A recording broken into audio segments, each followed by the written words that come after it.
Hello everyone, তোমাদের সবাইকে স্বাগত জানাচ্ছি আজকের ক্লাসে। আজকের ক্লাসটা হচ্ছে অষ্টম শ্রেণীর বিজ্ঞান বই, ঠিক আছে? সো তোমাদের জন্য আমি ফ্রিতে হচ্ছে বিজ্ঞান বইয়ের একদম আগামী বছর তোমরা যারা নবম শ্রেণীতে উঠবা, সো তোমাদের জন্য ফ্রিতে হচ্ছে এই ভিডিওগুলো দিচ্ছি, ঠিক আছে? তোমাদের যাতে সামনে যে এসে পরীক্ষা, তো এই জন্য পরীক্ষাগুলোতে যাতে তোমরা ভালো করতে পারো। ওকে, আচ্ছা, আজকে আমরা বিজ্ঞান বইয়ের ষষ্ঠ অধ্যায়, যে অধ্যায়টা রয়েছে পরমাণু গঠন, সো এখান থেকে কেন শুরু করছি? এখান থেকে শুরু করে আমার একটাই রিজন, সেটা হচ্ছে ম্যাক্সিমাম এই অধ্যায় থেকে শুরু করে এর পরবর্তীতে যে যতগুলো অধ্যায় আছে, ঠিক আছে, তুমি যখন নবম শ্রেণীতে তুমি যখন সায়েন্স নিয়ে পড়বা তখন কিন্তু এই অধ্যায়টা কিন্তু আছে, ঠিক আছে? এই অধ্যায়টা কিন্তু তৃতীয় অধ্যায় থেকে শুরু হয়েছে। এটা পরমাণু গঠন দিয়েছে, এটা হচ্ছে পদার্থের গঠন, দুটাই কিন্তু সিমিলার। সো দ্যাটস ওয়াই যারা হচ্ছে সামনে হচ্ছে সায়েন্স নিয়ে পড়তে ইচ্ছা আছে, তোমাদের কিন্তু এই অধ্যায় থেকে শুরু করে সব কিছু ইন ডিটেলসে পড়তে হবে। সো এই জন্য আমি আসছি আজকে তোমাদের পরমাণু গঠনটা একদম পুরা ইন ডিটেলসে পড়াবো। ওকে, সো ক্লাসটা শুরু করার আগে তোমাদেরকে একটা রিকোয়েস্ট করবো, সেটা হচ্ছে তোমরা এরকম একটা নোট সাথে নিয়ে করবা, ঠিক আছে? নোট একটা সাথে নিয়ে করবো, যদিও বা এটা আমি লাইভ ক্লাস করাচ্ছি, লাইভের রেকর্ড করতে থাকে যাবে, ঠিক আছে? আচ্ছা, শুরু করি তাহলে। যে পরমাণুর গঠন, ঠিক আছে? পরমাণুর গঠন কথা বলছে। এখন পরমাণু কি লিখছে এখানে? পরমাণু লিখছে খুব ক্ষুদ্র কণা। আচ্ছা, ফাইন। তাই এই গঠন সম্পর্কে ধারণা পাওয়া সহজ নয়। তবে বিভিন্ন বিজ্ঞানীদের পরীক্ষা নিরীক্ষার পর পরমাণু গঠন সম্পর্কে পরিষ্কার ধারণা পাওয়া গেছে। পরমাণুতে ইলেকট্রন, প্রোটন ও নিউট্রনের সংখ্যার ভিন্নতার কারণে পরমাণু ধর্মের মধ্যে পার্থক্য দেখা যায়। আমি তোমাদেরকে বই থেকে কেন পড়াচ্ছি? বই থেকে পড়ানোর আমার একটাই রিজন, সেটা হচ্ছে তোমাদের বই হচ্ছে একটা, সো প্রশ্ন আসলেও বই থেকে আসবে। সো দ্যাটস ওয়াই বইয়ের কনসেপ্টগুলো ক্লিয়ার করার জন্য আমি আছি, নো প্রবলেম।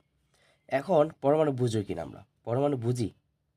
বলো, আমরা পরমাণু বুঝি কিনা? আচ্ছা, বইতে তো লিখছে ক্ষুদ্রতম কণা, তাই না?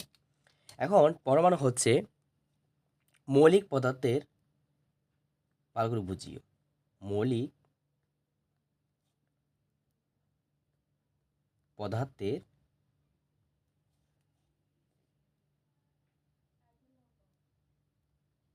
ক্ষুদ্রতম কণা। আচ্ছা, বুঝো।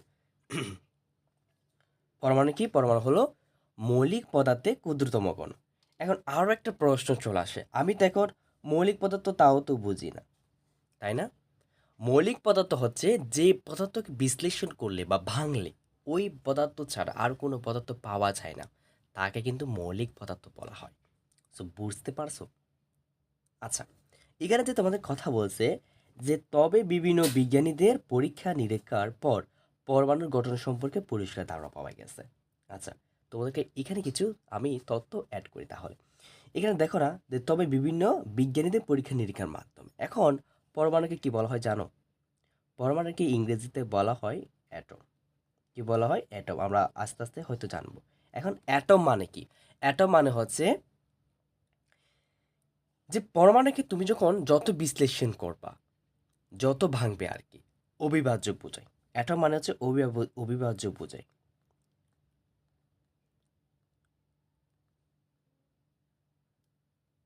অর্থাৎ এটা কিন্তু কোনো শেষ নাই। আমরা যখন ওই যে ম্যাথ করার সময় যে বিভাজ্য পেতাম, শূন্য চলে আসতো, কিন্তু অ্যাটম পরমাণুকে যত ভাঙবে তখন এটা কিন্তু তত আর কি হবে? বিশ্লেষিত হবে, ঠিক আছে? আচ্ছা, এখন পরীক্ষা নিরীক্ষার মাধ্যমে কিন্তু পরমাণু গঠন সম্পর্কে, এখন পরমাণুর গঠন, ঠিক আছে? পরমাণু কি বলতো? পরমাণুর গঠন।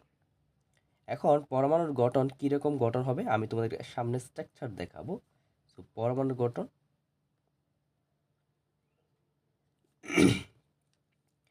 পরমাণু গঠনের মধ্যে দুটো বিজ্ঞানীর কিন্তু পরমাণুর মডেল কি প্রস্তাবিত হয়। একটা হচ্ছে রাদারফোর্ড,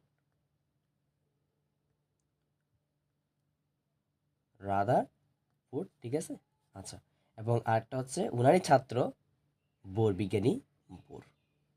আচ্ছা, ওকে, আচ্ছা, ফাইন। তো রাদারফোর্ড আমরা আস্তে আস্তে জানবো, একটু তোমাদেরকে আগে থেকে বলে দিই, সেটা হচ্ছে 1911 সালে। কত সালে? 1911 সালে। আর বোর পরমাণু মডেলটা হচ্ছে 1913 সালে প্রস্তাবিত হয়েছিল আর কি। অনেক কিছু রিজন ছিল, যখন আমরা ওই টপিকটা পাবো তখন আমরা বুঝবো। তাহলে পরমাণুতে ইলেকট্রন, প্রোটন, নিউট্রন থাকে। এখন ইলেকট্রন, প্রোটন এগুলো তো কিছুই বুঝি না, তাই না? একটা পরমাণুতে কী কী থাকে দেখি, বলো তো। একটা পরমাণুতে কী কী থাকে? একটা পরমাণুতে থাকে যে ইলেকট্রন, প্রোটন, নিউট্রন। ওকে, ফাইন। এটা হচ্ছে পরমাণু। এপাশে লিখি নিউট্রন লিখবো। তোমরা সুন্দর করে কিন্তু নোট করে ফেলবা। তাহলে একটা পরমাণুতে কী কী থাকে একটু লিখি। ইলেকট্রন থাকে, ইলেকট্রন থাকে, তাই না? আর তাকে হচ্ছে প্রোটন থাকে, এবং তাকে হচ্ছে কি নিউট্রন।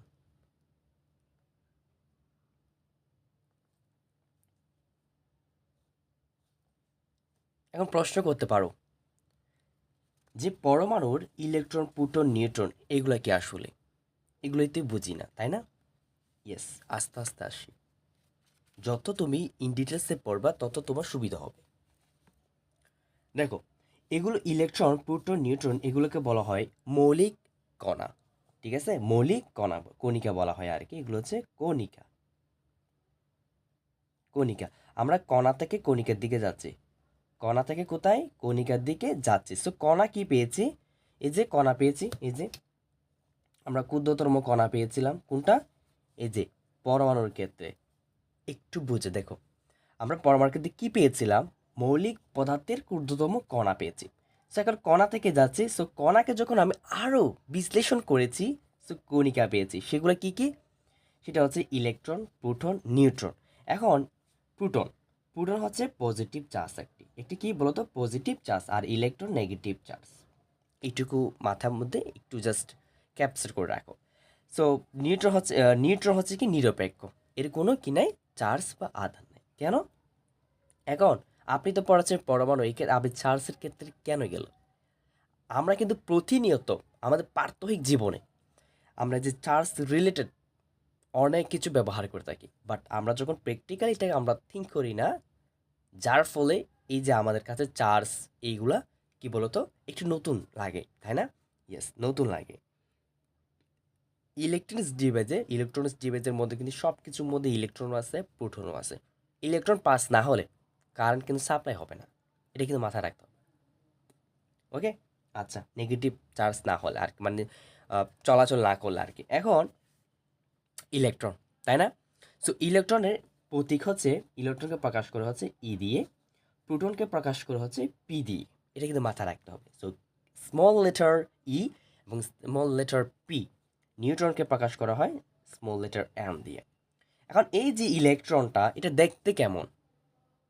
মানুষের মতো, নাকি কোনো আদার্স কোনো কিছু হবে? আচ্ছা, ইলেকট্রনটা দেখতে যদি বা চিত্রের মতো তোমাকে এভাবে দেখাবে, ইলেকট্রনটা দেখতে এরকম হবে, আর প্রোটনটা দেখতে এরকম হবে, পজিটিভ চার্জ দিয়ে থাকবে আর কি। হ্যাঁ, আপাতত আমরা এভাবেই বুঝি। সো ইলেকট্রনটা দেখতে কীরকম থাকবে? নেগেটিভের মতো। আর প্রোটনটা থাকবে পজিটিভ, এরকম। এখন চলো আমরা ইলেকট্রনের ভর সম্পর্কে জানি। যখন আমরা ধরো এখন যখন আমি এইভাবে চিন্তা করেছি, সো এটা নিশ্চয়ই কোনো একটা ভর থাকবে। এটার একটা ভর থাকবে, সেটা হচ্ছে 9.11 ইন্টু 10 ইনভার্স 28 গ্রাম। আচ্ছা, তোমরা একটা প্রশ্ন, এটা তোমরা যখন এইভাবে করবা, তোমাদের অনেকের ডিমান্ড ছিল যে এইভাবে হাতে করে করানো। ঠিক আছে, আমি তো তোমাদের সিনিয়র যারা আছে, সো মানে হচ্ছে যারা নবম এবং দশম শ্রেণীতে যারা পড়তেছে, সো তাদেরকে হচ্ছে এভাবে পড়াই। সো তাদের একটা ডিমান্ড ছিল যে এই জন্য। সো তাদের যখন আমি স্ক্রিনে ক্লাস করে, তারা অনেকেই বলে যে হ্যাঁ, এইভাবে যাতে নিই। সো এইভাবে যাতে তোমরা যাতে বুঝতে পারো। ঠিক আছে, মানে মনে করো সামনে আমি আছি, সে এভাবে তোমাকে পড়াচ্ছি। এখন প্রোটন, এখন প্রোটনের বর কী হবে? প্রোটনের বর হবে 1.673 ইন্টু 10 ইনভার্স 24 গ্রাম। এগুলো কিন্তু মুখস্থ রাখতে হবে। তোমাদের বইতে আছে, তারপরেও যে ক্লাসটা শুরু হওয়ার আগে এগুলো সম্পর্কে তোমাদেরকে জানা উচিত। এবার একটু জাস্ট খেয়াল করবা। সো 1.675 ইন্টু 10⁻²4 গ্রাম, ঠিক আছে। এখন একটাই যখন ইলেকট্রন, এটার আপেক্ষিক আধার হবে কিন্তু একটা, ঠিক আছে। আমরা সামনে আরও জানতে পারবো, ঠিক আছে। যখন সোডিয়াম থেকে একটা ইলেকট্রন দান করে ফেলবে তখন আমরা আস্তে আস্তে এই জাস্ট একটা থিঙ্ক করো, এইটুকু 3 লাইনের মধ্যে এইটুকু আমরা বের করতে পেরেছি, ঠিক আছে। এইটুকু বের করেছি, এটা কিন্তু মাথায় রাখতে হবে। এবার চলো আমরা সামনে আর একটু পড়ার চেষ্টা করি যে কি বলছে। এখন বলছে পরমাণুর ধারণা, বিকাশ ও গঠন, বা পরমাণুর যে মডেলটা হয়েছে বা পরমাণুর যে তত্ত্বটা হয়েছে এটা কীভাবে আসছে এটা আমরা জেনে নিই। তোমরা জেনেছো যে পদার্থ ক্ষুদ্র কণা দ্বারা গঠিত। এখন কীরকম গঠিত হয় একটু দেখো, কীরকম গঠিত হয়। মনে করো এটা একটা পদার্থ, আমি পদার্থের ছোট্ট একটি অংশ তোমাদের একটু দেখাই, ছোট্ট একটা অংশ তোমাকে ভিজুয়ালাইজেশন করে দেখাই। এটাও একটা পরমাণু, আমি প্রদীপ প্রকাশ করতেছি আর কি। এটাও একটা পরমাণু, হ্যাঁ। এটাও একটা কি বলতো পরমাণু, এবং এটাও একটা পরমাণু আছে, মানে এক একটা পাশে পরমাণুতে আছে। এখন এই পরমাণুতে কি থাকে বলতো, এই পরমাণুতে থাকে হচ্ছে কণিকা। কি থাকে? কণিকাই থাকে। এগুলো এক একটা কণা না, বলো। এই যে এগুলো এক একটা কণা কিনে, এই যে এটা হচ্ছে কি এক একটা হচ্ছে কি কণা। কণা থেকে কি হয়ে গেছে, কণিকাতে আমরা পেয়েছি, তাই না? কণিকাতে পেয়েছি। তো কি বলছে, এই ক্ষুদ্র কণা দুই রকমের হয়, একটা হচ্ছে অণু আর একটা হচ্ছে পরমাণু। একটা হচ্ছে কি অণু এবং আরেকটা হচ্ছে কি পরমাণু। সো পরমাণু ক্ষুদ্রতম কণা, পরমাণু কি ক্ষুদ্রতম কণা। অর্থাৎ একটু জাস্ট খেয়াল করো যে তুমি যখন একটা পরমাণুর সাথে আরেকটা পরমাণু তুমি যখন যুক্ত করবা, বা এই পরমাণুর সাথে তুমি যখন আরও একটা পরমাণু যুক্ত করবা, ঠিক আছে, আমি কী পাবো বলো তো? আমি পাবো হচ্ছে অণু। কি বলো তো? অণু পাবো। কীভাবে বলো তো? অণু পাবো। বুঝতে পারছো? তাহলে একটা অণু সৃষ্টির জন্য তোমার কিন্তু একের চেয়ে অধিক পরমাণু দরকার হবে। কি বলো তো? অণুর সংখ্যাটা কীরকম হবে? এক বা একাধিক পরমাণু মিলে যে পদার্থ গঠিত হয় ওটাকে কিন্তু অণু বলে। বুঝতে পারলাম? আচ্ছা, ফাইন। এখন ক্ষুদ্রতম কণার বিষয়ে বিভিন্ন সময়ে বিজ্ঞানী ও দার্শনিকগণ নানা রকম প্রস্তাব তিনি করেছেন। তার মধ্যে গ্রিক দার্শনিক ডেমোক্রিটাস খ্রিস্টপূর্ব 4 সর্বপ্রথম পদার্থের ক্ষুদ্রতম কণা তিনি মতবাদ পোষণ করেছেন। কীরকম পোষণ করেছেন? যে তার মতে সকল পদার্থই ক্ষুদ্র ক্ষুদ্র অবিভাজ্য, যা আর ভাঙা যায় না, কণা দ্বারা গঠিত হচ্ছে। আচ্ছা, এই ক্ষুদ্রতম কণার নাম হচ্ছে তিনি পরমাণু বা অ্যাটম দেন, যেটা শুরুতে আমি তোমাদেরকে দেখাইছিলাম। এখন এই অ্যাটম কথাটি তিনি দিয়েছিলেন গ্রিক শব্দ অ্যাটোমুস থেকে, যার অর্থ হলো অবিভাজ্য। তাহলে অ্যাটম অর্থাৎ পরমাণু, হ্যাঁ, পরমাণু। তাহলে এটার অর্থ কি? এটার অর্থ হচ্ছে যে আমি একটা পদার্থকে ভাঙলে আরও পদার্থ পাবো, ঠিক আছে। আচ্ছা, এর পরবর্তীতেও আরও দুজন দার্শনিক, প্লুটো এবং এরিস্টলকে আমার নিজের খুব ভালো লাগে। ওরা আরও অনেক কিছু রিসার্চ আছে। তোমরা যারা হচ্ছে একটু আগ্রহী সায়েন্স ফিকশন নিয়ে, তোমরা যারা হচ্ছে আরেকটু আগ্রহী, তোমরা হচ্ছে এই বিজ্ঞানীদের নামগুলো একটু কি পয়েন্ট করে রেখে তোমরা কিন্তু একটু রিসার্চ করবা, দেখবা যে এরিস্টলের কিন্তু আরও অনেক রিসার্চ আছে। ওকে, আচ্ছা। এর মতে যে দ্বিমত পোষণ করেন যে এরিস্টলের মতে পদার্থসমূহ নির্বিচ্ছিন্ন, একেই যতই ভাঙা হোক না কেন পদার্থের কণাগুলো ক্ষুদ্র হতে থাকবে। আমরা পেয়েছি কিনা? আমরা মনে করতাম যে পরমাণু হচ্ছে আর কোনো ছোট ক্ষুদ্র কণা নাই, বাট দেখা গেছে কি পরমাণুকে তুমি যখন আরও বিশ্লেষণ করবা, এখানে দেখো আমি ভাঙা শব্দটাকে বিশ্লেষণ করা বলবো, ঠিক আছে। কারণ বিজ্ঞানের মধ্যে কিছু কিছু শব্দ এভাবেই যুক্তি দিয়ে বোঝাতে হয়। বিশ্লেষণ মানে হচ্ছে তুমি যত এটাকে ভাঙবে আর কি, ঠিক আছে। এখন ভাঙা বিজ্ঞানের মধ্যে ভাঙাটা বলে না, বিশ্লেষণ করা বলে। তুমি যখন পরমাণুকে বিশ্লেষণ করবা, কি ভাবো? আমরা 3টি মৌলিক কণা পাবো। কি কি? যে প্রোটন, ইলেকট্রন এবং নিউট্রন। এগুলো কোথায় থাকে আমি দেখাবো, অধৈর্য হইও না।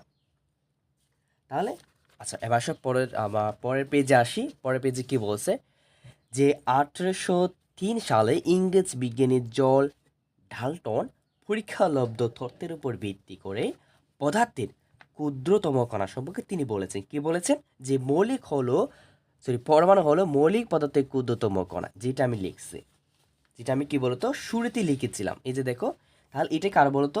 এই যে এই তত্ত্বটা কার? এটা হচ্ছে জন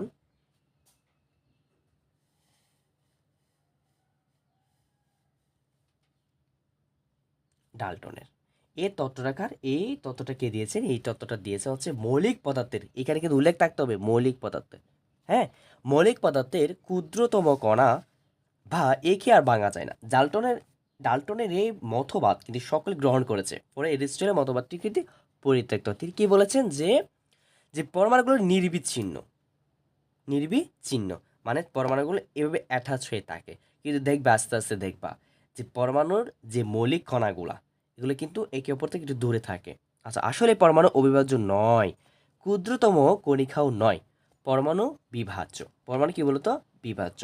তো এরা ইলেকট্রন, প্রোটন, নিউট্রন দ্বারা গঠিত হয়। এখন অ্যাটম শব্দটা কে দিয়েছিল বলতো? ডেমোক্রিটাস। এখন কারণ যুগের পর যুগ থেকে সব কিছু আবিষ্কারের উপর অনেক কি হয়, চেঞ্জ হয়। দেড়শো হয়, তখন কিন্তু বলেছিল অবিভাজ্য। পরমাণু কি বলেছিল বলতো? পরমাণু তখন বলেছিল অবিভাজ্য, কিন্তু দেখা গেছে পরমাণুকে আরও বিভাজিত করা যাচ্ছে। ঠিক আছে? আচ্ছা, কি কি করা যাচ্ছে? এই যে ইলেকট্রন, প্রোটন এবং নিউট্রন দ্বারা গঠিত হচ্ছে। পরমাণুকে আরও বিশ্লেষণ করলে আমরা কি পাই? ইলেকট্রন, প্রোটন, নিউট্রন পাচ্ছি। ওকে, আচ্ছা ফাইন।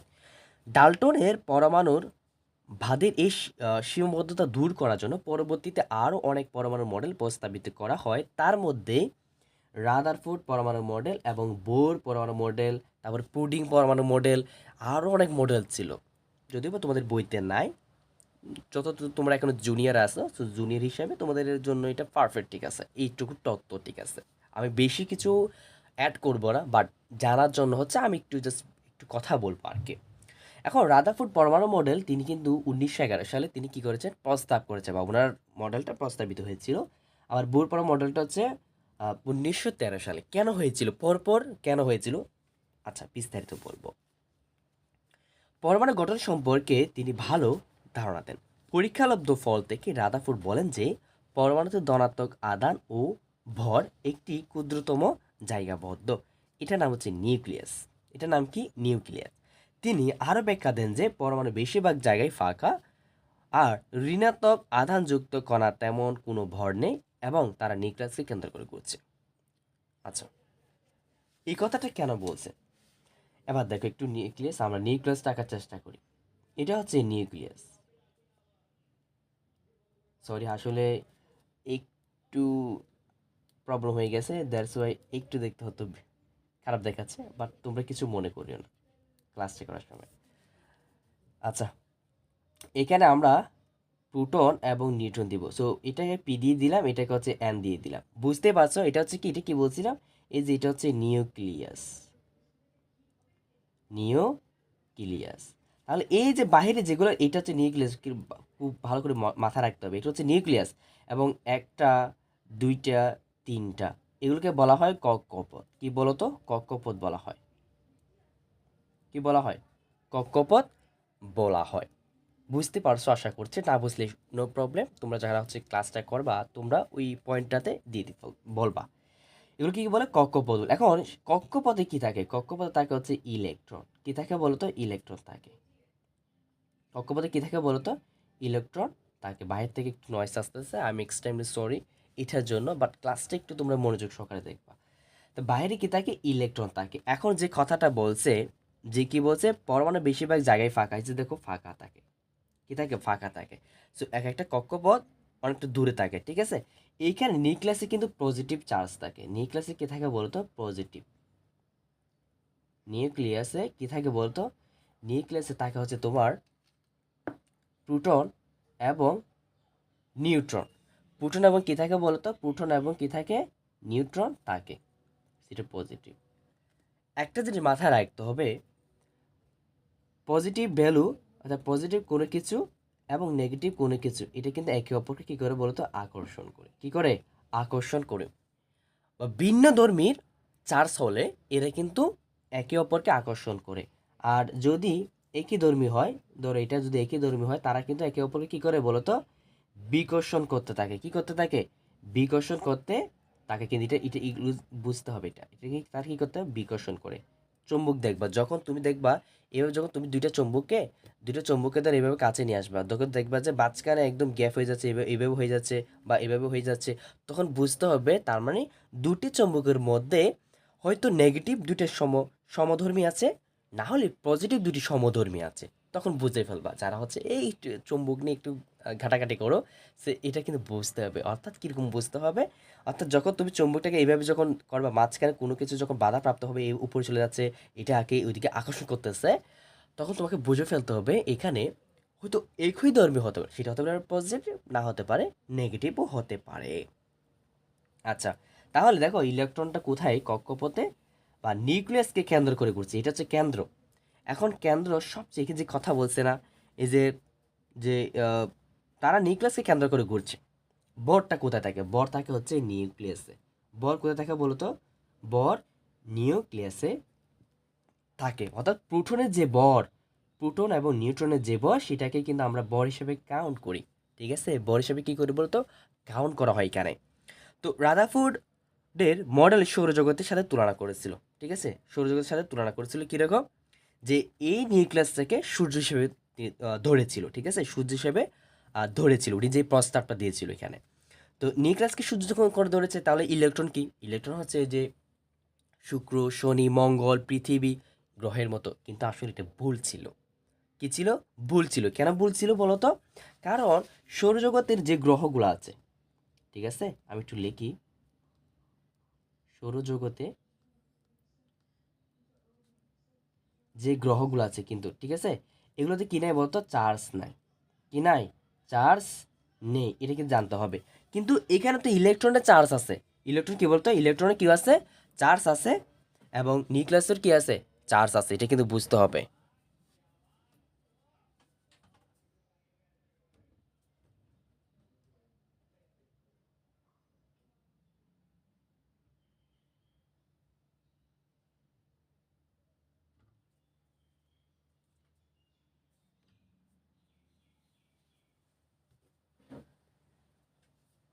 বুঝছো, এটুকু।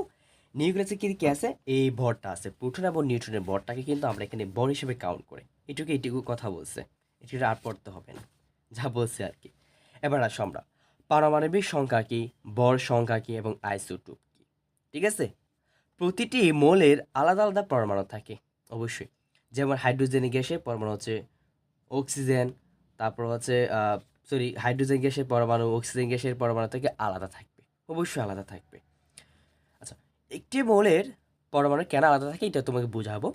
যেমন দেখো, হাইড্রোজেনকে প্রকাশ করা হচ্ছে এইচ দিয়ে। কী দিয়ে প্রকাশ করে, হাইড্রোজেনকে এইচ দিয়ে প্রকাশ করে, তাই না? সো এটা হচ্ছে প্রতীক। সো অক্সিজেনকে ও দিয়ে প্রকাশ করে, হ্যাঁ, এটা হচ্ছে, এগুলো হচ্ছে প্রতীক। তো তোমরা আস্তে আস্তে জানবা, নো প্রবলেম।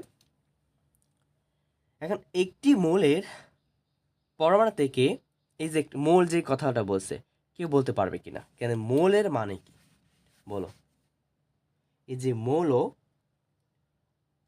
মানে কি, কেউ বলতে পারবে? বিজ্ঞান জগতের, ঠিক আছে, বিজ্ঞানে 118টি মৌল আছে কিন্তু, এই যে 118টি মৌল আছে। কীরকম 118টি মৌল আছে, একটু জাস্ট খেয়াল করো। এই যে তোমাকে এখন যে বললাম, হাইড্রোজেন, ঠিক আছে, তারপর হচ্ছে হিলিয়াম, তারপর হচ্ছে লিথিয়াম, তারপর হচ্ছে বেরিলিয়াম, তারপর হচ্ছে বোরন, কার্বন, তারপর হচ্ছে নাইট্রোজেন, অক্সিজেন, তারপর হচ্ছে ফ্লোরিন, তারপর হচ্ছে নিয়ন, তারপর হচ্ছে সোডিয়াম, ঠিক আছে, তারপর হচ্ছে ম্যাগনেসিয়াম, তারপর হচ্ছে অ্যালুমিনিয়াম, তারপর হচ্ছে সিলিকন, তারপর হচ্ছে ফসফরাস, সালফার, তারপর হচ্ছে ক্লোরিন, আর্গন। হ্যাঁ, আচ্ছা, 20 পর্যন্ত কিন্তু চলে আসছে। ঠিক আছে, আরও আছে অনেক, আরও অনেক আছে। তোমাদের জন্য 20 পর্যন্ত অ্যানাফ হবে। ঠিক আছে, এত বেশি বললে তোমরা আরও অনেক ইন্টারেস্টেড হয়ে যাবে, আরও অনেক বিস্তৃত।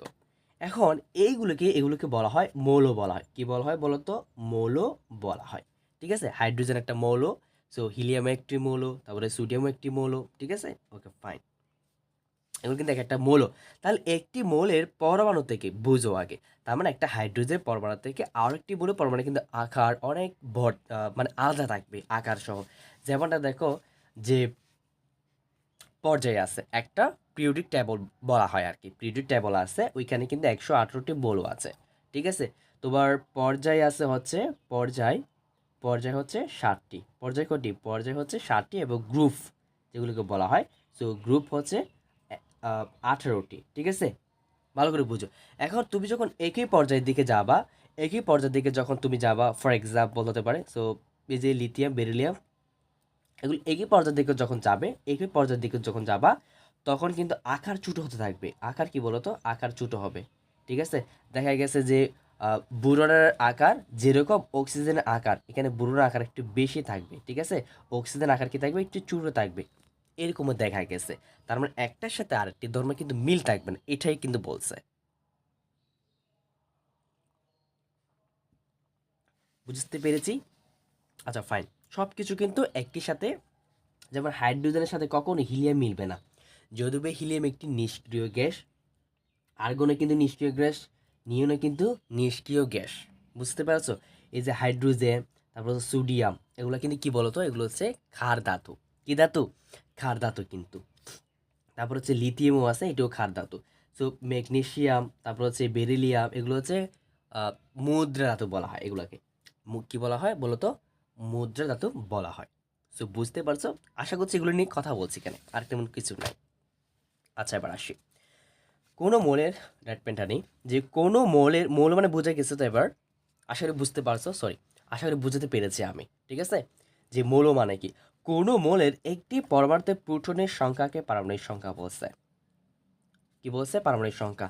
আমি বুঝি নাই। এই যে মৌল মানে তো বুঝাইছি, মৌল মানে হচ্ছে এগুলা। একটা হাইড্রোজেনের, একটা হাইড্রোজেনের পরমাণুতে প্রোটনের সংখ্যা, একটা হাইড্রোজেনে তোমার হাইড্রোজেনের প্রোটনের সংখ্যা থাকবে একটা। হিলিয়ামে থাকবে কয়টা? দুইটা। তো লিথিয়ামে থাকবে কয়টা? তিনটা থাকবে। তারপর হচ্ছে বেরিলিয়ামে থাকবে কয়টা? চারটা থাকবে। সো বোরনে থাকবে কয়টা? পাঁচটা। সো কার্বনে কয়টা থাকবে? ছয়টা। তো নাইট্রোজেনে সাতটা থাকবে। অক্সিজেন থাকবে কয়টা? আটটা। ফ্লোরিনে নয়টা। নিয়নে থাকবে 10টা। এই যে এই, এখন প্রোটন কোথায় থাকে বলছিলাম? প্রোটন থাকে হচ্ছে তোমার নিউক্লিয়াসে। কোথায় থাকে? নিউক্লিয়াসে। তার তো নিউক্লিয়াসে যখন হাইড্রোজেন একটা প্রোটন থাকে, তার মানে এটাই হচ্ছে তার পারমাণবিক সংখ্যা। অর্থাৎ নিউক্লিয়াসে যতগুলো প্রোটন থাকবে, নিউক্লিয়াসে কি বলতো, যতগুলা প্রোটন থাকবে, ওটাই হবে তার পারমাণবিক সংখ্যা। অর্থাৎ কোনো মৌলের একটি পরমাণুতে প্রোটনের সংখ্যাকে আমরা পারমাণবিক সংখ্যা বলে থাকি। যেমন দেখো, হাইড্রোজেনের একটি পরমাণুতে একটি প্রোটন আছে, দ্যাটস মিন হাইড্রোজেনের পারমাণবিক সংখ্যা হচ্ছে 1। যদি দেখো এখানে সোডিয়ামে পারমাণবিক, যদিও নিউক্লিয়াসে প্রোটনের সংখ্যা আছে হচ্ছে কয়টা? 11টা। তার মানে এখানে দ্যাটস মিন সোডিয়ামের পর্যায় সারণীতে আমার এখানে হয়তো নাই। আচ্ছা দাঁড়াও, পাশে হচ্ছে আমার দেওয়ালে আছে, এই যে একটু দেখাই। এই যে দেখো সোডিয়াম, সোডিয়াম পারমাণবিক সংখ্যা কত আছে? এখানে 11 আছে। দেখতে পাচ্ছ? একদম ক্লিয়ারভাবে দেখাচ্ছি। হাইড্রোজেনের পারমাণবিক সংখ্যা দেখো 1। কয়টি বলতো? 1 আছে। তারপর হচ্ছে হিলিয়ামটা দেখো, হিলিয়ামের পারমাণবিক সংখ্যা 2। এইটা তার মানে, অর্থাৎ তুমি যখন পারমাণবিক সংখ্যা 2 আছে, তার মানে দ্যাটস মিন তোমাকে বুঝে ফেলতে হবে হিলিয়ামের নিউক্লিয়াসে দুটি কি আছে? দুটি হচ্ছে প্রোটন আছে। আরেকটি দেখো, যেমন এটা হচ্ছে আয়রন, লোহা বলে আর কি, এটার পারমাণবিক সংখ্যা হচ্ছে 26। অর্থাৎ আমরা এটার মধ্যে, এই যে আয়রনের মধ্যে পারমাণবিক সংখ্যা যখন 26 হয়েছে, তার মানে এটা প্রোটনের সংখ্যা কত আছে? প্রোটনের সংখ্যা হচ্ছে 26। বুঝতে পেরেছি? তো যেমন হচ্ছে বেরিলিয়াম 4 আছে, তার মানে হচ্ছে যে বেরিলিয়ামের মধ্যে নিউক্লিয়াসের মধ্যে 4টি কি আছে? প্রোটন আছে। সো বুঝাতে পেরেছি কি? আশা করি এভাবে কি কেউ বুঝেছো তোমরা কখনো? আচ্ছা ফাইন, এবার চলো। সো এটুকু শেষ, এটুকু বুঝাতে পেরেছি। সব কিছু আমি বই থেকে পড়াবো না, কিছু ইন ডিটেলসে পড়াবো, বাইরে থেকে একটু শর্টে আমরা চলে আসবো। এটুকু বলছে যে কার্বনের পারমাণবিক সংখ্যা যদি 6 হয়, তার মানে একটি পরমাণুতে 6টি করে কি আছে বলতো? প্রোটন আছে। কি আছে বলতো? প্রোটন আছে।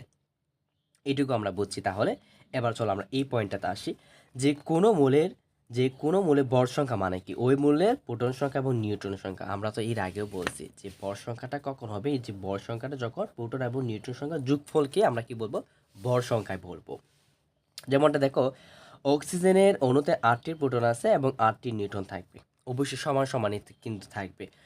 আর প্রোটন যখন আছে বাহিরের, এই যে বাহিরের শেলে, এখানে যখন 8টি প্রোটন থাকবে, এখানেও কিন্তু 8টি ইলেকট্রন থাকবে। এখানে যদি 9টি প্রোটন থাকে, এখানে 9টি প্রোটন থাকে। সমান সমান হতে হবে কিন্তু, সমান সমান, ইকুয়াল, ব্যালেন্স, মানে একটা আকর্ষণ, একটা ব্যালেন্স থাকবে। বুঝতে পারছো? এটা কিন্তু মাথায় রাখতে হবে। এখন অক্সিজেনের ভর সংখ্যা কত? 16। আমরা কীভাবে বুঝলাম? এই যে 8টি প্রোটন আছে, 8টি নিউট্রন আছে। আবার দেখা গেছে সোডিয়ামে পরমাণুতে 11টি প্রোটন আছে এবং 12টি নিউট্রন আছে। এটা কিভাবে সম্ভব?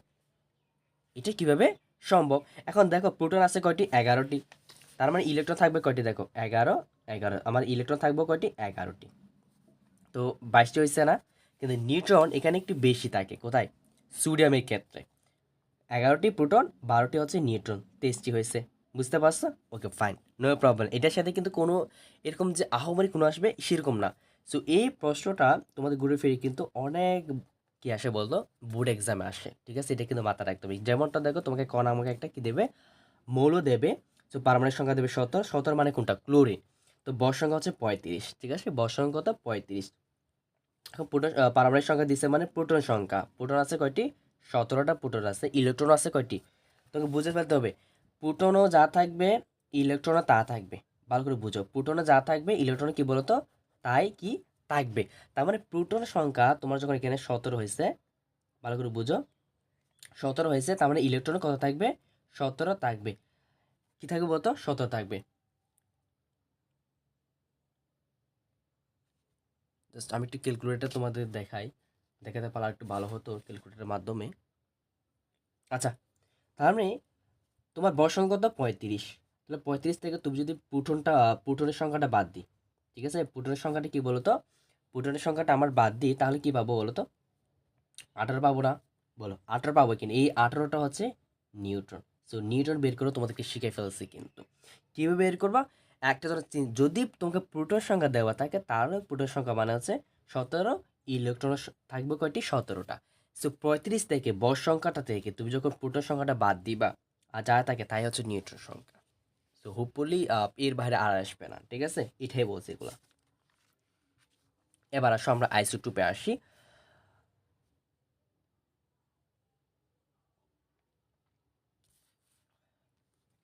যে আইসোটুপে কি বলছে, তুমি ইতিমধ্যে জেনে গেছো যে একটি মোলের প্রতিটি পরমাণুতে নির্দিষ্ট সংখ্যক প্রোটন ও ইলেকট্রন থাকে, কিন্তু একটি মোলের সকল পরমাণুর ভর একও না হতে পারে, অবশ্যই এক হবে না। যেখানে পারমাণবিক সংখ্যা এক হচ্ছে না, ওইখানে ভর সংখ্যা কিভাবে এক হবে? কারণ একটি মৌলের পরমাণুতে বিভিন্ন সংখ্যক নিউট্রন থাকতে পারে, যেমন হাইড্রোজেনের সকল পরমাণুতে একটি করে প্রোটন ও নিউট্রন থাকে, ইলেকট্রন থাকে, তাই না? আচ্ছা, এখানে দেখো ইলেকট্রনকে নেগেটিভ দিয়ে প্রকাশ করছে, যে প্রোটনকে এটা।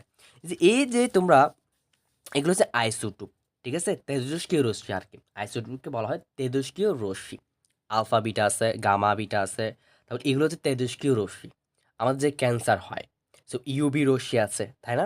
সেগুলো বিভিন্ন ধরনের, এই যে আইসোটুপ হচ্ছে এগুলা, এগুলো তোমার জানতে হবে, ঠিক আছে? এগুলো কেন ব্যবহার করা হয়? এগুলো হচ্ছে তোমার চিকিৎসা ক্ষেত্রে একটু বেশি বেশি ব্যবহার করা হয় আইসোটুপ এগুলা। তারপর হচ্ছে চিকিৎসা ক্ষেত্রে, কৃষিক্ষেত্রে, তারপর হচ্ছে জীবাশ্ম যখন তো উদ্ভাবন করব, হ্যাঁ, কোথাও জীবাশ্ম পাওয়া গেছে, তখন কিন্তু এই আইসোটুপগুলো ব্যবহার করতে হয়। আইসোটুপ মানে কি বলছে? আইসোটুপ মানে হচ্ছে তেজস্ক্রিয় রশ্মি। কি বলতো? হাই ভোল্টেজের এগুলা, কিন্তু হাই ভোল্টেজের তেজস্ক্রিয় রশ্মি এগুলা থেকে কিন্তু তৈরি করা হয়। এই যে দেখতে পাচ্ছ, প্রশ্ন আসতে পারে যে হাইড্রোজেনের আইসোটোপ কয়টি? 3টা। সেটা কি হতে পারে? প্রোটিয়াম। এটা কিন্তু মাথায় রাখতে হবে। তুমি শুধু ডিউটেরিয়াম আগে বললা, টিউটেরিয়াম আগে বললা, এইভাবে কিন্তু মিস্টেক করিও না, ঠিক আছে? আমি এটা কীভাবে মনে রাখতাম জানো? যে প্রোটিয়াম, ডিউটেরিয়াম, তারপরে টিট্রিয়াম, ঠিক আছে? আমি এটা কীভাবে দিতাম জানো? এখন দেখো, প্রোটিয়াম আমি এটা মাথায় মনে রাখতাম, সেটা হচ্ছে পুলিশ ডিউটিতে কি ছিল, কি বলতো? পুলিশ ডিউটিতে ছিল, যার জন্য সে আমাকে ট্রিট দিছে। কি দিছে? ট্রিট দিছে। তার মানে প্রোট্রিয়াম, ডিউটেরিয়াম, ট্রিট্রিয়াম, মানে পুলিশ ডিউটিতে ছিল, যার জন্য আমাকে ট্রিট দিছে। এটা কিন্তু মাথায় রাখতে পারো, ঠিক আছে? আচ্ছা, এখানে বেশিরভাগ তেমন আর কিছু নাই, ঠিক আছে? কারণ তোমাদের আমি সিনিয়র হিসেবে জানি যে কোন টপিকে কী কী আছে, তোমাকে কী কী পড়তে হবে, এগুলোতে জাস্ট পড়তে হবে, ঠিক আছে? এগুলা তোমার হচ্ছে ক নম্বরও আসতে পারে বা ঘ নম্বরেও আসতে পারে, ঠিক আছে? এবার আসো যে পরমাণুতে ইলেকট্রন কিভাবে বিস্তৃত থাকে বা কিভাবে থাকে আর কি, যে এটা এইভাবে থাকে, যে এখান থেকে এটা এখান থেকে পড়তে হবে তোমাকে। যেমন দেখো, কক্ষপথগুলোতে 2n², যেখানে আছে n সমান 1 2 3, এটা আমি বুঝলাম না, তাই না? আচ্ছা, দেখো এখানে এই যে বললাম, এটা হচ্ছে 1 2 3, এই যে সংখ্যাটাকে 2n², তাই না? তার মানে একটা, এই যে এটা মানে হচ্ছে তোমার একটা কক্ষপথে কয়টি ইলেকট্রন থাকবে। এখন তুমি যদি বসাও, যেমন একটা, এটা মানে হচ্ছে একটা কক্ষপথে, এই যে একটা গোল কক্ষপথে কয়টি ইলেকট্রন থাকবে। এন এর মান হচ্ছে কয়টি? 1, তো 1² ইকুয়াল 2, সরি ইন্টু 2, কত হচ্ছে? 2টা থাকবে। তো 2টা থাকবে এখানে, এখানে একটা থাকবে, এখানে একটা থাকবে। অবশ্যই মনে রাখার টেকনিকটা হচ্ছে 2, 8, 18 এবং 32 এভাবে কিন্তু সিরিয়াল ওয়াইজ থাকে ইলেকট্রনগুলা। তো আমরা দুটো প্রমাণ পেয়েছি। এখন দ্বিতীয় কক্ষপথে কয়টি থাকবে? দ্বিতীয় কক্ষপথে 2 দুগুণ 4, 4 দুগুণ কত? 8। প্রমাণ পেয়েছি কিনা বলো তো? এবার তৃতীয় কক্ষপথে কয়টি থাকবে? 2 স্কোয়ার, এটা হচ্ছে তৃতীয় কক্ষপথ স্কোয়ার, এটা হচ্ছে 3 স্কোয়ার মানে হচ্ছে 9, সো 9 ইন্টু মানে হচ্ছে কত? 18। সো এটাও প্রমাণ পেয়েছি, অর্থাৎ তৃতীয় কক্ষপথে 18টি ইলেকট্রন থাকতে হবে, এটাই বলছে। তাহলে 4 কক্ষপথে 32টি ইলেকট্রন, এর বাইরে কিন্তু সর্বোচ্চ যাবে না। এগুলো কথাই বলছে আর কি, এগুলোই বিস্তারিত কথা বলছে এগুলা। যেমন সোডিয়ামের ক্ষেত্রে একটু জাস্ট খেয়াল করো, সোডিয়ামের ক্ষেত্রে সুন্দর করে দেখেন, এখানে একটা আছে, এখানে একটা আছে। বললাম প্রথম কক্ষপথ দুটি থাকবে, তাহলে দ্বিতীয় কক্ষপথ কয়টি থাকবে? 8টি থাকবে। এখানে দুইটা, এখানে দুইটা, এখানেও দুইটি, এখানেও দুইটি। ঠিক আছে, বুঝতে পারছো? আশা করি বুঝতে পারবা। এবং এই যে তোমার এখানে আর্গন, আর্গন হচ্ছে নিষ্ক্রিয় গ্যাস। ঠিক আছে, আর্গন কিন্তু নিষ্ক্রিয় গ্যাস, এটা কিন্তু মাথায় রাখতে হবে। সো আর্গনের পর হচ্ছে পটাশিয়াম, তারপর হচ্ছে ক্যালসিয়াম আছে। ঠিক আছে, পটাশিয়াম এবং ক্যালসিয়াম, 19-20 আর কি। আচ্ছা, হাইড্রোজেন পারমাণবিক সংখ্যা হচ্ছে 1। এগুলো একটু তোমরা বেশিরভাগ তোমরা দেখলে তোমরা একটু ছবি তুলে ফেলবা। ঠিক আছে, এগুলো সুন্দর করে দেওয়া আছে, আছে? ওকে ফাইন, একটু ছবি তুলে ফেলবা। সো না পারলে না পারলেও আমি ইউটিউবে পোস্টের মধ্যে দিয়ে রাখবো। এটা হচ্ছে, এবার একটু আসি ইলেকট্রন বিন্যাস ও মৌলের ধর্ম। আচ্ছা, এই মুহূর্তে তোমাদের কিন্তু যখন জেএসসি পরীক্ষাতে তোমরা, আমি জানি তোমরা এটা পড়ে ফেলেছো, বাট তারপরও আমি এটা থেকে শুরু করেছি যাতে হচ্ছে এখানে যদি কারো যদি কোনো গ্যাপ থেকে যায়, ঠিক আছে? এই যে বললাম আমরা নতুন যে শব্দগুলো পেয়েছি, যেমন মৌল, ঠিক আছে, এই শব্দগুলো পেয়েছি, মৌল পেয়েছি, তারপরে মৌলিক পেয়েছি, কণা মানে কি পেয়েছি, আমি কণা থেকে কণিকা পড়ে গেছি, যেগুলো হচ্ছে বইতে নাই। ঠিক আছে, এই জন্য তোমরা যদি ক্লাসটা ভালো লেগে থাকে অবশ্যই চ্যানেলটা সাবস্ক্রাইব করবা, এবং ভিডিওটা যদি আমার কেউ যদি প্রথম ক্লাস করে থাকো, যদি কন্টিনিউ করতে চাও অবশ্যই জানাতে হবে। অ্যান্ড এরপর থেকে আমি চেষ্টা করব, কারণ এই মুহূর্তে তোমাদের সিনিয়রদের পরীক্ষা চলতেছে, যদিও আমি 9-10-এর শিক্ষার্থী পড়াই, সিনিয়রদের পরীক্ষা চলতেছে এবং তাদেরকে এর ফাঁকে ফাঁকে তোমাদেরকে পড়াচ্ছে আর কি। ঠিক আছে, আচ্ছা, এটা হচ্ছে ইলেকট্রন বিন্যাস এবং মৌলিক ধর্ম হচ্ছে, এটা একটু পরে ফেলবা।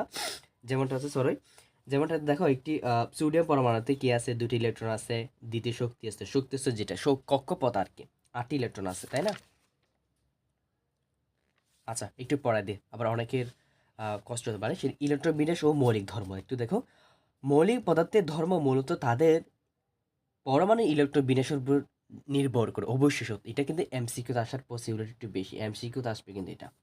তো এই ইলেকট্রনের বিন্যাসের ভিন্নতার কারণে সাধারণত মৌলগুলা কখনো নিষ্ক্রিয়, কখনো সক্রিয় এবং কখনো আধানযুক্ত হয়।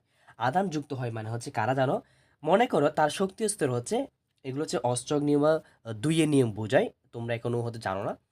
যেমন দেখো, সক্রিয় মানে হচ্ছে দেখো এখানে হাইড্রোজেন, হাইড্রোজেন একটা, ঠিক আছে? আমরা যেমন টাকা দান করি না, ইয়েস, এরও কিন্তু এই মৌলগুলা কিন্তু কি দান করে বলতো? ইলেকট্রন দান করে ফেলে। যেমন লিথিয়াম, লিথিয়ামের 3টা আছে। লিথিয়াম কিন্তু চাই, হিলিয়ামও কিন্তু নিষ্ক্রিয় গ্যাস, হিলিয়াম, তারপর হচ্ছে নিয়ন এবং হচ্ছে আর্গন, এই 3টা হচ্ছে এদের মধ্যে। এটা কারোর সাথে মারামারিও করে না, কারোর সাথে ঝগড়াঝাটিও করে না, কারোর সাথে কোনো কথাই বলে না। এদেরকে বলা হয় নিষ্ক্রিয় গ্যাস, মানে এটা নিজেদের মধ্যে আছে একদম শান্তিতে। ঠিক আছে, সবাই এদের দেখে সবাই জেলাস ফিল করে। কারা? হাইড্রোজেন বলো, বেরিলিয়াম বলো, বোরন বলো, কার্বন, এরা কিন্তু এদের দেখে জেলাস ফিল করে। কিরকম জেলাস ফিল করে? এটা কত শান্তিতে আছে, আমরা কেন পারি না? এখন এখন টাকা দান করে ফেলি, তাই না? আমরা সরি, শান্তি থাকার জন্য। ঠিক তেমনি এখানে লিথিয়ামের কিন্তু তিনটে, তিনটে কি আছে? পারমাণবিক সংখ্যা। এখন লিথিয়াম যদি কোনোভাবে একটি ইলেকট্রন দান করতে পারে, সে কিন্তু তার তার পাশের জন যে হিলিয়াম আছে তার মতো হয়ে যাবে, তাই না? সো সে একটা ইলেকট্রন কি করে ফেলবে? অনায়াসে দান করে ফেলে। আরেকটা দেখো সোডিয়াম 11 আছে, সে চাইবে নিয়নের মতো হইতে। একটা যদি সে ইলেকট্রন দান করতে পারে, তখন সে কি হয়ে যাবে বলতো? সক্রিয় হয়ে যাবে বা নিষ্ক্রিয় হয়ে যাবে আর কি। মানে তার আর শান্তি, তার শুধু শান্তি আর শান্তি চলে আসবে। ঠিক আছে, এটাই বলছে, বুঝতে পারছো? সো স্থিতিশীল মানে হচ্ছে এই যে কথাগুলো বলছে, এগুলো একটু ভালো করে শুনলে হয়তো তোমরা বুঝতে পারবা। ঠিক আছে, এখানে আহামরি কিছু নাই। সো এটা একটা মানে বলছে কি, সোডিয়াম এখানে 11টা ইলেকট্রন আছে, ঠিক আছে? 11টা থেকে সে একটা ইলেকট্রন কি করে ফেলছে? দান করে ফেলছে। এখন ফ্লোরিনও কি করে ফেলছে? একটা ইলেকট্রন কি করে ফেলছে? সে গ্রহণ করছে। দেখো, ফ্লোরিন কত ছিল? 9 ছিল, সে যদি একটা ইলেকট্রন গ্রহণ করে, যেমন ক্লোরিন, সে যদি একটা ইলেকট্রন গ্রহণ করে, সে কিসের মতো? তার পার্শ্ববর্তী যে নিয়ন আছে তার মতো কিন্তু হয়ে যাবে। ক্লোরিন কিন্তু আগ্রহ মতো হয়ে যাবে, এটাই বোঝাইছে। সো এই ক্ষেত্রে কিন্তু ক্লোরিনে বোঝা যায়। ঠিক আছে, যেমন দেখো সোডিয়াম সোডিয়াম সোডিয়াম প্লাস হয়ে যাবে, কারণ কি সে একটা ইলেকট্রন কী করেছে বলেছে গ্রহণ করেছে। তাহলে ফ্লোরিন কী করবে, ফ্লোরিন একটা ইলেকট্রন কী করবে, গ্রহণ করবে। একটা ইলেকট্রন কী করবে বলো তো, গ্রহণ করে সে কী হবে, ফ্লোরিন আয়নে পরিণত হবে। সে সোডিয়াম একটা ইলেকট্রন দান করার পর সে প্লাস আয়নে পরিণত হবে, তার মানে সে ইলেকট্রন দান করে ফেলেছে। এবং ফ্লোরিন শুরুতেই ও সে স্বাভাবিক থাকবে, ও যখন একটা ইলেকট্রন গ্রহণ করবে তার মানে ফ্লোরিন আয়নে পরিণত হবে, এটাই বলছে। এই যে আমরা সোডিয়াম ক্লোরাইড লবণ, এটা হচ্ছে লবণ, ঠিক আছে। এটা সবচেয়ে সমুদ্রের মধ্যে সবচেয়ে বেশি থাকে। এরপরে থাকে হচ্ছে ম্যাগনেসিয়াম ক্লোরাইড, এটাও একটা কি লবণ। এরপরে সমুদ্রের লবণে কিন্তু সোডিয়াম ক্লোরাইড বেশি থাকে, বুঝতে পারছো? আচ্ছা, আশা করছি আর কোনো প্রবলেম হবে না। এইভাবে ইন ডিটেলসে যেভাবে পড়াইছি, ঠিক আছে, প্রায় হচ্ছে তো প্রায় 40 মিনিট ধরে যা পড়াইছি, হোপফুলি এখানে আর একটাও না বোঝার কোনো ওয়ে নাই। তোমরা হচ্ছে সুন্দর করে তোমাদের মডেল টেস্ট পেপার বা মডেল কোয়েশ্চেন কিনে থাকলে এখান থেকে সুন্দর করে পড়ে ফেলবা। আর একটু পড়বা হচ্ছে এগুলো একটু বেশি পড়বা, এমসিকিউর জন্য বেশি বেশি গুরুত্বপূর্ণ, ঠিক আছে। আর সৃজনশীলের জন্য তোমাদের যদি টাকা দিতে বলি, সো এই দুটো টাইপের মধ্যে থেকে আসবে। ওই যে বললাম, কোন আমাকে একটা পারমাণবিক পারমাণবিক সংখ্যা দেবে, তো তোমাকে বলবে যে এটা বৈশিষ্ট্য বল বা ভর সংখ্যা বল। দেখো, পারমাণবিক সংখ্যা 11 যখন দিয়েছে, তার মানে ইলেকট্রন সংখ্যা কত, 11। ইলেকট্রন সংখ্যা কি বলতো, 11। এখন তুমি তো ভর সংখ্যা জিজ্ঞেস করতে ভর সংখ্যা কি বলতো বের করতে বলছে। এখন ওয়াই এর পারমাণবিক সংখ্যা 17, নিউটনের কত 18 হয়েছে। এখন তোমাকে দেখালাম যে ভর সংখ্যা কীভাবে প্রকাশ করতে হয়, প্রোটন এবং নিউট্রনটা যোগ করবা, ঠিক আছে। যোগ করার পর যত বের হবে ওটা হচ্ছে ভর সংখ্যা। কত ইজি দেখো। সো করছি, সো এই ক্লাসটা তোমাদের প্রপার একটা গাইডলাইন দিয়ে গেছি। যদি এরকম আরও ক্লাস চাও, অষ্টম শ্রেণী তোমরা যারা আছো, সো অবশ্যই কমেন্ট করে জানাবো। আর ক্লাসটা কেমন লাগলো, তুমি যদি আমার এই ক্লাসটা প্রথম দেখে থাকো তাহলে ক্লাসটা কেমন লাগলো অবশ্যই জানাবে। তোমরা ভালো থাকবে, সুস্থ থাকবে, দেখা হবে আরেকটি ক্লাসে।